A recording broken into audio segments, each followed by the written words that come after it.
Hello and welcome to another episode of the HaskinCast Podcast. I'm your host, Scott Haskin, and if you guys are watching the YouTube feed, you can see that I have a guest with me. He may look familiar, he may not, but his new book is coming out very soon, and it is called Prairie Man, My Little House Life and Beyond. Let's welcome Dean Butler to the show. Dean, how are you? Good, Scott. Thanks for having me. Thanks for taking some time to come on. I'm really excited about your book coming out. Well, thank you. So am I. It's been a process. You know, I've been involved with Little House on the Prairie for 45 years this year. The series is celebrating its 50th anniversary, but I've been involved for 45 years. Mm-hmm. And I think I want to say Melissa did her first book, probably in the early 2000s, something like that. So probably, around 20 years ago. And then other members of our cast started to write books. So there have been 9 books done by members of our cast, both Melissa's and Allison Arngren and Karen Grassley, and even Wendy Lou Lee, who was Baby Grace, has done 2 books, both sort of spiritual journeys. Mm-hmm. Ketty Lester, who was Hester Sue Terhune, has written a book. Charlotte Stewart, who played Miss Beadle, has written a book.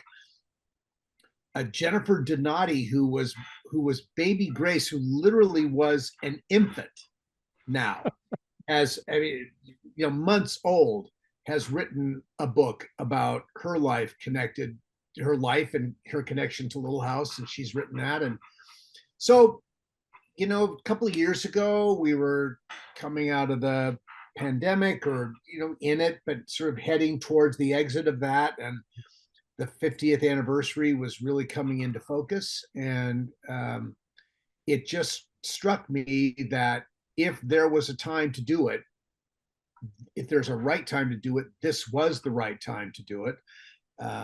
Little House is in cultural focus this year because of the 50th anniversary. It's a very special milestone for the show to undergo. And I thought, well, I'll be the first male cast member to write a book about the experience and see where it takes us. My story is my story, and everyone else's story is their unique story. So we all have, I think, unique things to say along our journey.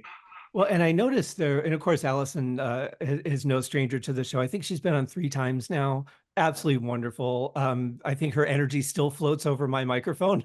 No question. Allison is one of the truly, to say that she's high energy is, it's just like an understatement. She is, I've never seen anyone with energy like that, and such a willingness to step in and contribute and be part of something. She's fearless. She's totally engaging.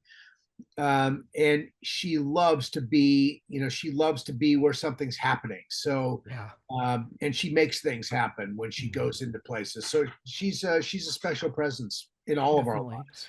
I saw a clip of you 2 together being interviewed. I'm not sure exactly where it was, but it must have been where you guys filmed or where one of the events took place, because there was a hillside and statues of like Laura and that running down the hill.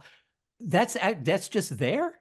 So we just did at the end of March, we did the Little House on the Prairie 50th anniversary cast reunion and festival in Simi Valley, where the show was produced. And over that weekend, we had 18,000 people from 27 countries come to Simi Valley. We put those mannequins back on the ranch.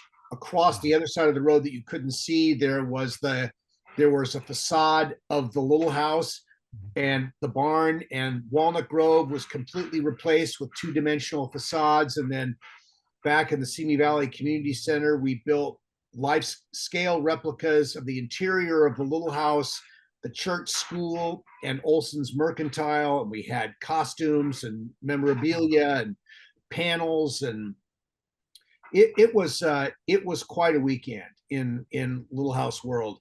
More Little House love on that weekend in one place than any experience I've ever had with the show. It was really, really special. The ongoing fan base for this show, the love that still pours out is unbelievable. I remember, I watched the show growing up when I was in, I think it was first or second grade.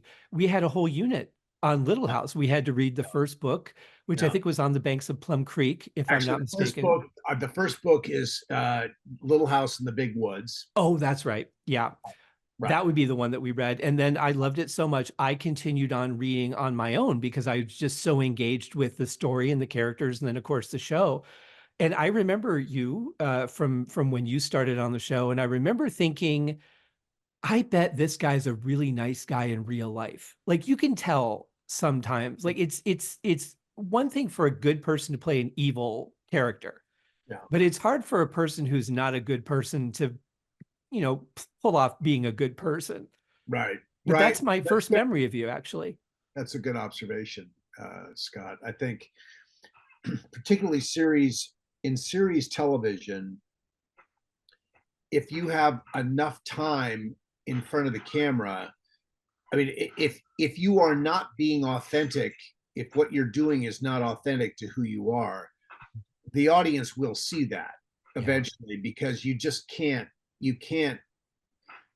to the degree and over the period of time that you have to do it, completely hide from your more dominant tendencies. So Mhm. um, yeah, I think you probably would have it would be fun to play, someone who's sort of nasty and evil. Well, we're talking about Allison Unger. I mean, Allison has Yeah. built her whole life around this nasty Nellie image. Well, anybody who knows Allison knows that there's not a nasty bone in her body, and is one of the genuinely kind, decent people, causative people that you're ever going to meet. She is really the welcome wagon in our cast. Uh, on Little House, you would have said that she was the antithesis of Laura, Mhm. and so you had this yin and yang with the two of them. She got to be nice on occasion, but it was not her dominant color. The Yeah. color that she presented was this more haughty, judgmental, nasty Mhm. presence, and she just played it to the hilt. Nasty Nellie is a big part of her life. Yeah. It really, Yeah. and I love that you guys embrace what that show has done for you, but what it means to people, because some people are like, that was so long ago, or yeah, that was one thing I did in my career. I've done so many other things. And I love that you guys really have that appreciation and love for what you've created, because you've touched so many people over the years just by going in and doing your job. Yeah, it's really it. Thank you for that. It's the program has been a gift to all of us. I mean, look, there are a few careers. There are a few careers that have come out of Little House, and I think in for us, I think the dominant career that came out of the program is Jason Bateman's career. Yeah. Jason has had an amazing career by any definition. The Mhm. first work he did on camera was on Little House, and he did, Yeah. you could just tell he had something really, really special going on. Mhm. Now he was not playing this world weary, cynical guy that has become his persona, Right. Yeah. comedic and dramatic persona now. Mhm. And I use the term world weary. I mean, I just feel like, Jason plays that he has seen it all, done it all, and he's exhausted by it. And he's hanging on by the skin of his teeth to survive the next thing that's Right. going to come along for him. Mhm. And that persona he's very compelling to watch. On Little House, he was this very smiling faced, happy go lucky, uh, funny kid, high energy kid, great energy and attitude. But you did not see this sort of darker, though comedic presence in him Mhm. then. Yeah. I mean, now, it's just an amazing career. Shannon Doherty, who did her first work on a show, our Michael's show, Father Murphy, that at least that we were aware of, and then she was hired to come join us on Little House. I'd never met a young person who you felt more wanted to be a star. Wow. I mean, it came off of her like she was all in, and you knew it when she was 11 years old. I mean, it's just like, and that, I don't know where that comes from. I think, all of us were interested in being successful, but that motor is something that's different. And you can see and feel that motor when you're around it. My wife, Catherine, who worked with Shannon on Father Murphy, and again later on Beverly Hills 90210, did years ago, her first work was with Jimmy Stewart in his last feature film, a movie called Fool's Parade. No kidding. And they sat in Wheeling, West Virginia. Catherine was 19 at the time. She was sitting with Jimmy Stewart, and they were just, sitting in director's chairs, small talk. The actors always do on sets. And they started talking about careers. And Jimmy Stewart said to her, well, what do you want to do with your career? And Catherine is like this, beautiful young 19-year-old with this sort of very serene kind of quality about her. And she said something to him that was very telling, and Jimmy Stewart picked up on it. She said, I don't really care about being a star. I just want to be a solid working actress. And Jimmy Stewart's reaction, as only Jimmy Stewart could do it, said, well, then you won't be a star. Wow. And it was very matter of fact. He was like, but if you don't want to be a star, you won't be one. Well, and you realize as you go on in this, anybody who achieves a level of success that goes on that hot level for a decade, 2 decades, 3 decades, not to dismiss anyone else, but that fire that burns in that person to do that is intense, because it's not easy to stay there, to be in that spot.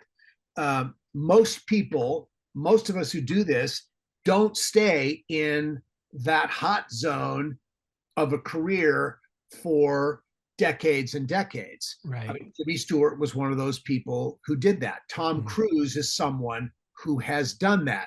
Tom Hanks has done that. I mean, there are obviously wonderful examples of those people who have done that. But you realize, and Michael Landon was that. Michael Landon had that fire to be at the center of things for a long time, and 30 years of his life in prime time, that's a huge accomplishment when you look at how competitive that world is, to be at the center of that business, of network television. And you're also talking, there were so few programs to be a part of back then. Many fewer. Yes. Yeah. So many less. Yeah, no, absolutely. On the flip side of that, as we know, Scott, I mean, the audiences that you were speaking to, by comparison to today's audiences for individual programs, were just massive. I mean, Little House was seen regularly by 20 plus million people a week. But people don't have those audiences today. Right. You do not get that kind. I mean, if you're doing the Super Bowl, then maybe you have 100 million people watching. But things aren't scheduled now. It's exactly. If something comes out on Netflix, you get all 10 episodes of the season right now. It's up to you when to watch it. That's correct. But did that play on you guys when you were filming? Did you, all right, we're going on set, we're getting ready to shoot for today. All these millions of people are going to see every little thing that I do. Did that ever enter your minds? I think you're thinking about that. I don't think because you're really more focused on the doing of what you're doing. You're not thinking about it's not like when you go on the stage in the theater, you feel the audience there. You know Yeah. they're there. It's a full house or it's not, and you can tell. And there's a communication with you're really detached from that part of it as a performer in front of the Yeah. camera on a sound stage where you're making something that you shoot a scene and it's going to get to television 6, 8, 10 weeks later, Mhm. something like that. So it's you're really separated from the immediacy of the performance. Right. Yeah. That I makes think sense. where you feel it is after it airs, and if it's something that's really been successful, you're getting a lot of feedback on the street, in the world, uh, right away. And obviously, we're doing this in the pre-internet stage, so there's no social media, there's none of that, where that kind of connection can reverberate through the culture. This is like literally one to one on the street, people coming up to you, people looking at you, people, and that's where you got that feedback. That's where you Right. felt. And then, of course, if you were appearing in magazines or whatever, you felt that. Mhm. But you really got the sense when you're communicating with 20 million people a night, it's not, you're going to run into people almost anywhere who could very well have seen what you've done Sure. the night before, the week before, this year. It's so you do get that very personal thing, and you get that the thing that you don't get today unless you've got a community of people who are binge watching a series sort of in track with each other, is you don't get that as you do with a sporting event, this immediate connection to the specifics of something that's being watched. Right. Everyone is on Sunday. If you're watching the NFL, everybody who's watching this game is getting that same experience right then. And they're going to be talking about it that day and the next day and the day after, and with their community of people. And they're talking about the same thing. Right. Today, as we stream entertainment and we're the programmers, we get to decide. Uh, I could be watching episode 1, and someone else I know is watching episode 5, and someone's they've seen the whole series. I'm just getting started with it. You do miss something in that communal experience. Yeah, I agree. Well, you can't have discussions like you could. You also don't have that week to think about what's going to happen. Where is this storyline going? And Right, that excitement is just, oh, well, right, I can just find out right now because I'll right. just start the next episode. At best, you have an end of the season cliffhanger, hoping the show gets picked up for another season, and that's really as good as it gets. Yeah, And that's affected so many things. Like we don't have to be patient anymore. I yeah. think that's a lost skill because everything is just at our fingertips within minutes. So you feel like that trend, and well, I mean, as you say that, that's another really good point. I mean, and that ripples through every aspect of our lives. We don't have to wait for anything. Yeah. Basically, we can have it if we have internet access or a car to get to a store or whatever. We can have whatever we want virtually exactly when we want it. Yeah. And yeah, now delayed gratification is not really a concept anymore. Right. I feel like at some point I'm going to open up a dictionary and look up the word patience, and it's going to say, well, that used to be something that we had to have. Oh, yeah, yeah. I've been on a few film sets. When I lived in Arizona, we had a wonderful studio that was kind of hidden off. And there were a few really like old rustic Western style buildings. Oh, And was I this was, old Tucson? Were you near old Tucson? no, this was near Glendale. Okay. And I remember thinking, like, as I walked in through these different buildings, like really feeling like I was in a different time and in a different place in the world because they felt very authentic. When you walked onto the Little House set, did you feel transported? Were you, like I really back in the day? I think when you were standing back from the set looking through cameras and lights, you're in this, the theatricality of it is very apparent to you. Mhm. When you're actually on the set focused in the scene and everything immediately around you that the audience is seeing with you is all right there in this very specific way. And Little House, I think, was very well designed and propped and all that. You did feel like you were, you did feel like you were in this space in another time and place. And it was really wonderful to have that. I mean, that just on the other side of the lights that the audience can't see, there's a crew of 60 people standing there watching you do your work. And so, the illusion is very close, but you're not focusing on them. Right. You're focusing on the people you're talking to and the things you're doing in the scene. So you can lose yourself in it. That is a wonderful thing about a film set, and certain exterior locations are like this with horses and wagons and all that. If you are connecting to the reality that's placed in front of you, if you're focused on and interacting with that's 90% of the work right there. Yeah. Is just the willingness to connect with that and be in that reality. And I think, as actors grow to understand that better and better through their careers with experience, they realize that there is so much that, certainly in a film set, there is so much that is assisting them to do this job.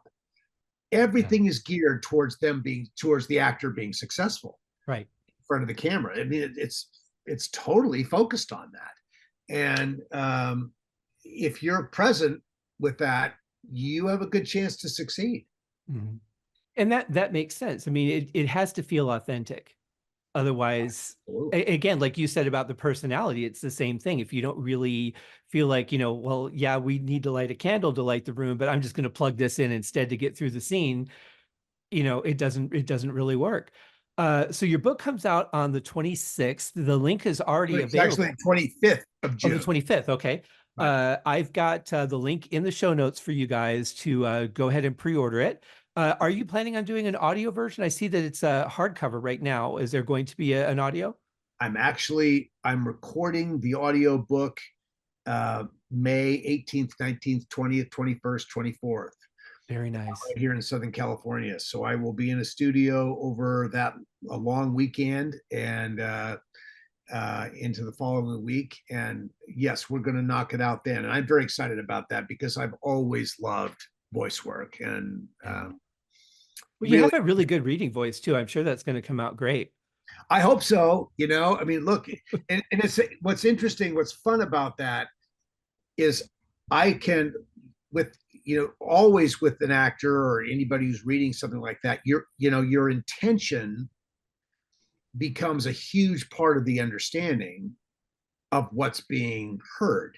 Mm-hmm. When you're just reading something, you have to, the reader has to imbue the book with the subtleties of the nuance and intention, and you have to be in the right space, and you're reading it, and once you're in, if you get into the book, because I love we talk about getting into the book. If we get into the book where we are feeling where it's going and we understand the territory that we're in, I think with an audio book, you can put people in that territory with the intention in your voice really quickly.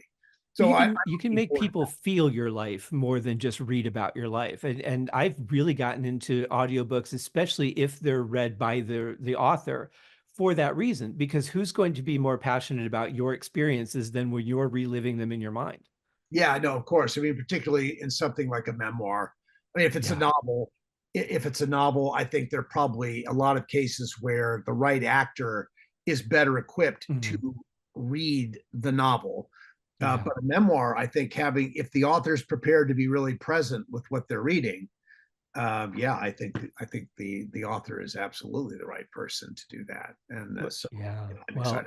I am looking very forward to listening to that. That's typically the way that I experience books these days, is through audio. So how much commuting do you do in your car? I mean, it's like, I get the sense that most people experience audiobooks when they are in traffic. driving to Yeah, and from work, that kind of thing. that used to be the way. And it's funny you should ask, because just this month I finally sold my car. I now walk everywhere. Really? Yeah, Where do you live? I live in Las Vegas. Oh, wow. So I'm 22, 23 minutes from two different grocery stores. I've got a gas station, a post office, all within walking distance. Three sports bars, of course, that are open 24 hours. But I just found I wasn't driving anymore, and I work at home. Wow. So I just, why am I spending money on a car if I don't really need it? So I will find the time to listen to the book. That's going to be fun. Well, it's Uh, very. as we wrap up and we're running out of time here, I do have to ask you another question, if you don't mind. You've done a lot of work. You've been on the Love Boat. You've done all these different shows. Um, I noticed that you were on an episode of Who's the Boss, and I don't recall that, but I'm wondering if you have any memories of that. Well, the audition for Who's the Boss was the most interesting part of that. And I contrast it with Little House, where there was no mix and match. I never met Melissa Gilbert until the day I started working with her. Really? So No chemistry test? there was no chemistry test. Wow. Michael made the determination and saying there will be chemistry here, and Okay. this is going to work because I want it to work. So yeah, with Catherine Heldman, the episode, it was their first season. It was like their fourth episode. The episode was called Mona Gets Pinned. And so, Catherine Heldman, who was always, just quirky and such a lovely person, and just a little off, just a little, off to the side a little bit. Well, these auditions, and they were casting a young guy that she was going to be dating in the episode, and there was going to be a big kiss. Wow. And Catherine wanted to come in. She needed to kiss everybody that was going to audition, or that was going to be seriously considered, because she needed to know what kind of a kiss this was going to be. So at least she waited until the list was whittled down a little bit. Yeah, right? I think she probably kissed 2 or 3 guys. Oh, I'm thinking like a whole room. Yeah, she didn't come in for the general call. She wasn't kissing 30 guys. Okay, she might have enjoyed that, but she didn't do that. But okay. Yeah, she did come for the callbacks, and I think that's where we got it done, and wow, and she was great, and such a lovely person, and funny and sweet, and